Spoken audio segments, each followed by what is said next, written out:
While the conflict continues on halfway across the world, there are some here on IU's campus that are more closely affected by the war. Mike Badroff is now in studio with two guests from the Iranian Culture Club here at IU, Community Advisor Bebrak Sarajah and graduate student Ladan Shojay. Mike. Thank you, Carson, and thank you both for coming to the studio to share your perspective on this conflict and what we don't know. I know the headlines are saying a lot. What can you both tell us about what the effect here is on campus and maybe your personal connection to this conflict? LaDonna, can we start with you? Sure. Thank you for having us. It's a great opportunity to just raise our voice, not as a people outside of the Iran, but be the voice of people inside of the Iran. I can say what they really are demanding are just a normal life like you and I have, without any exaggeration.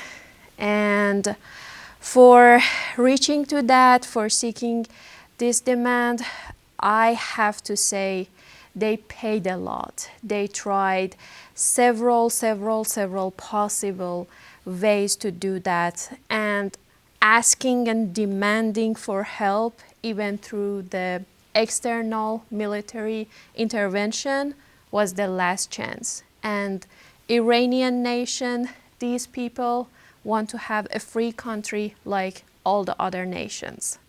And we're talking about a free country, you're talking about the regime and the supreme leader. We are seeing, and on social media and a lot of media, that there is a split between, we were talking about this earlier, people protesting and people mourning and people celebrating. What can you tell me, Babak, about that separation and what the difference is between those groups? Yes, so I can say that by and large, of course, the regime has supporters inside Iran. That's how they, they're in power. Right. They also have some sympathizers outside of Iran, and but by and large, Iranians were celebrating the elimination of the supreme leader who has been in power for 37 years. He is the longest-serving dictator in the world. Has been responsible for the deaths of thousands and thousands of people. I was actually watching a little history of his life, and it was counting like 80,000 people directly or indirectly inside Iran, and of course, directing the country's resources and, having even soldiers and revolutionary guards operating outside of Iran. And just 2 months ago, people were protesting in the streets in Iran, and unarmed protesters were massacred, slaughtered in the streets in a matter of a couple of days. And, tens of thousands of people have died. So this really shook the country. And I think a lot of people, and I see that, inside Iran and outside of Iran are it's hard to say what the emotion really is, but I would say they're elated. At the same time, they're sad for all the sacrifice that it has taken to get to this point.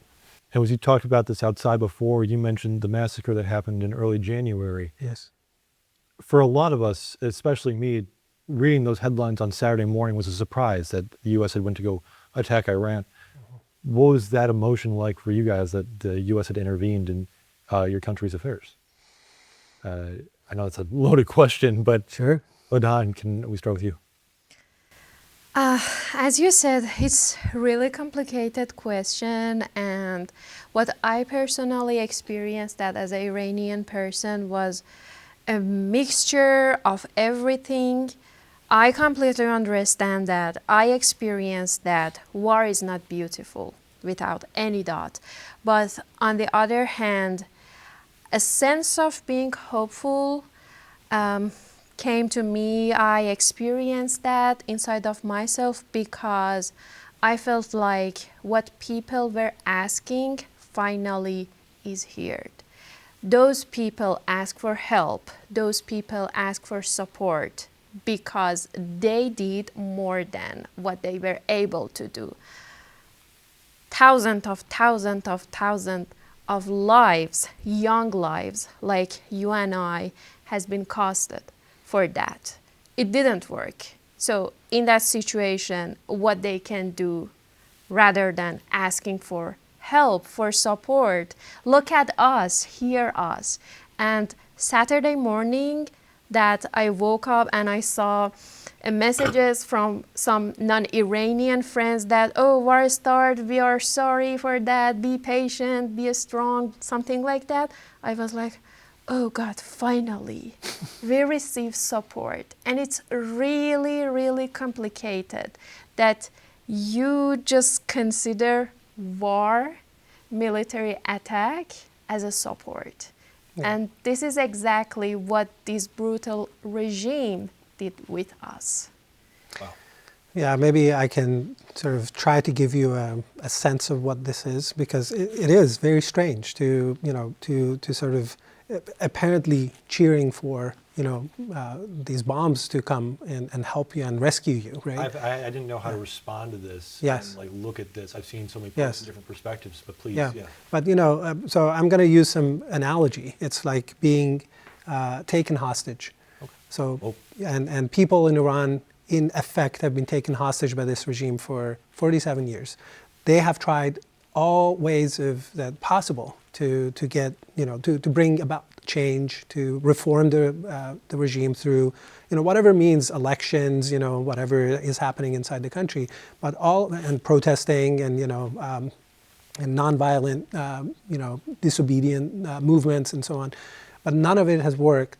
And you might say, okay, this is hard work, and you should just keep going. But especially in the wake of the massacre that happened in January, where only 8,000 documented, verified, people deaths have been registered, and then 12,000 more is under investigation by independent human rights organizations. But from accounts on the ground, it's like 30,000, 40,000.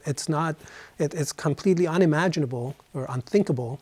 But then it's like just people are in a concentration camp, the size of the country, and what would you do? It's like, okay, so now there is force, there is help to come and rescue you and free you from this concentration camp. Thank you for sharing that perspective. I know there's a lot of headlines, a lot of people, things that people can read about this conflict, and they can try to understand it, but there's a personal connection there. And if you don't mind me both asking about, you both have family and friends that are back in Iran. Can you tell me a little bit about what they're saying, what any communication? I know you've had communication, but can we start with you, Babak, about the no communication you've had? Yeah, I've had no communication. Of course, I have, family, close family. My father is there, my brother is there, I have aunts and uncles and cousins and so on. So before the strike started, I was able to communicate a little bit. But after the strikes, they shut down the internet and means of communication. So apparently some people can call from inside, using regular phone lines, but nothing goes inside as far as I've been able. So, we're just hopeful that they're okay. And I know that of course it's, bombs and bombs are falling and missiles are falling. And so it's dangerous. But I also understand that this is not just like random shooting. These are targeted strikes. There is going to be, and there is civilian casualty and collateral, civilian deaths. Which is sad, and that's the reality of it. But I'm hoping that everybody's safe. Ladon? So I can say the last update I have had from my family was 2 days ago, that my mom called me and she said that they are okay. They try to stay at home as much as possible, but they are not asleep during the night because of the sound of bombing and explosion. Mainly during the nights, windows are shaking because of bombing, which is really scaring. Add to that, I think one of my friends texted me just one day before the war started, and she said, let the other people know as much as you can that we want this help.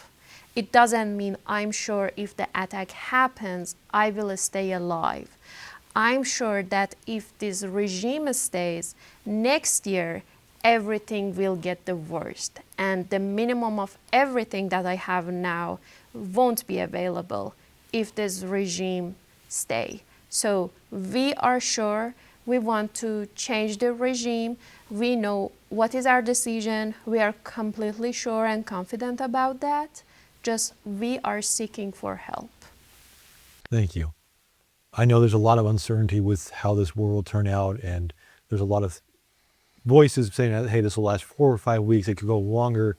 This is the last thing I have for you both. What is one message you want people to know as this conflict continues on? I think we can start with you. Yeah. So I want to let the people know Iranian people, Iranian nation are a peaceful nation. Like all the other nations, they don't like war. But as I mentioned before, it's the only remaining solution that we already have to just seeking for democracy, seeking for a free country, seeking for our human rights, and just asking for a normal life like the other nation, and hoping to have a pause on all the discrimination we have been experienced during this regime and government. And because of the regime, right? Yeah. Yeah. I just want to point something out, which is, Laden and I are actually two separate generations. I was born just before the revolution, and you were born, in the middle of this Yeah. regime, right? Yes. And so two separate generations that have grown up and experienced this regime, and we have similar. Despite that, we have similar messaging. So, in order to say what we want, instead of telling you what I want to read to you this. Post on X that I mentioned to you. So this is by a person named Shaghayer. Shaghayer is a woman's name. It's a flower. And so what she is saying is that it's probably the last seconds of my internet connection. This is just the morning of when the strikes started. Internet connection, it's going down. I'm saying this from Tehran under bombardment. My only request to foreigners is that they do not hold anti-war rallies. That is powerful. That is something I think a lot of people are still unsure of and still unknowing about as this conflict continues. And I appreciate you both coming in the studio. Absolutely. Laden, thank you again. Thank you. That is all the time we have, and I appreciate you both making the time to come and share your perspective. We'll continue to update on IUSTV news here about the conflict as it continues on. That's all from us here at the chairs. Sending it to you back at the desk.